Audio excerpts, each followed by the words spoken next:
जिस तरह हवा एक दिशा में नहीं बहती है, समय समय पर बदलती रहती है, उसी प्रकार इंसान की किस्मत भी समय समय पर बदलती रहती है।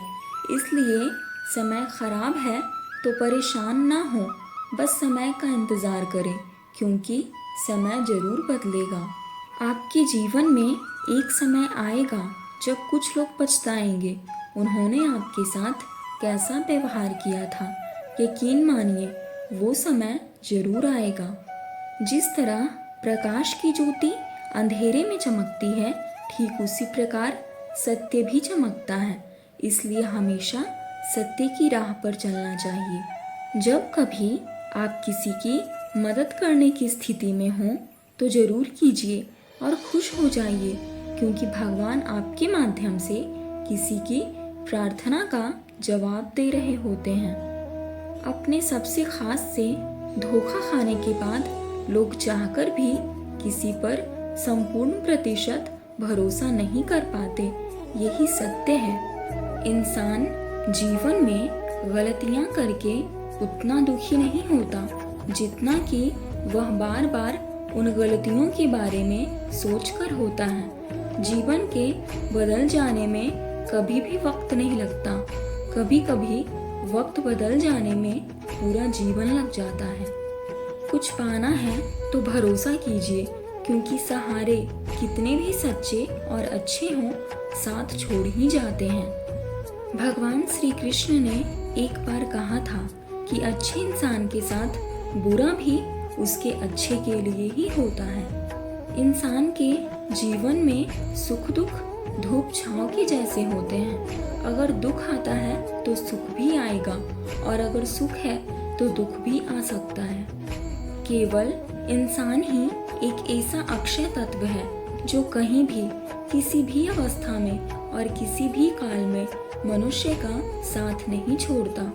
लोगों को माफ करना भी सीखिए, क्योंकि आप भी ईश्वर से यही उम्मीद रखते हैं। लोगों की बातें कभी दिल पर नहीं लेनी चाहिए। लोग अमरूद खरीदते समय पूछते हैं मीठे हैं ना, और बाद में उस पर नमक लगाकर खाते हैं। किसी को धोखा देकर ये मत सोचो कि वो कितना बेवकूफ़ है, ये सोचो कि उसे तुम पर कितना भरोसा था। किसी के प्रति मन में क्रोध रखने की अपेक्षा उसे तत्काल प्रकट कर देना अधिक अच्छा है। जैसे पल भर में जल जाना देर तक सुलगने से अच्छा है। श्री कृष्ण कहते हैं, अतीत के दुख और भविष्य की चिंता में ना उलझकर मनुष्य यदि अपने वर्तमान को नई दिशा दे, उसे संवारने का प्रयास करे, तो उसे स्वतः ही एक सुंदर भविष्य और एक प्रेरणादायक अतीत प्राप्त होगा। बच्चा क्या खाएगा, क्या पिएगा, क्या पहनेगा, इसका ध्यान बच्चा नहीं उसकी माँ रखती है। तो हमें क्या देना है और क्या नहीं देना है, यह स्वयं ईश्वर देखते हैं। किस्मत मेहनत से बदलती है, बैठकर रोने से नहीं। इसलिए कामयाबी का इंतज़ार करने से बेहतर है उसके लिए कोशिश की जाए। केवल ज्ञान ही एक ऐसा अक्षय तत्व है जो कहीं भी, किसी भी अवस्था में और किसी भी काल में मनुष्य का साथ नहीं छोड़ता। ऐसे व्यक्ति को संभाल कर रखिए जिसने आपको ये 3 भेंट दिए हों: साथ, समय और समर्पण। अगर किसी अच्छे व्यक्ति से कभी कोई भूल हो जाए तो सहन कर लेनी चाहिए, क्योंकि मोती अगर कूड़े में भी गिर जाए तो कीमती रहता है। संसार में कोई ऐसी समस्या नहीं जो आपके मन की शक्ति से अधिक शक्तिशाली है।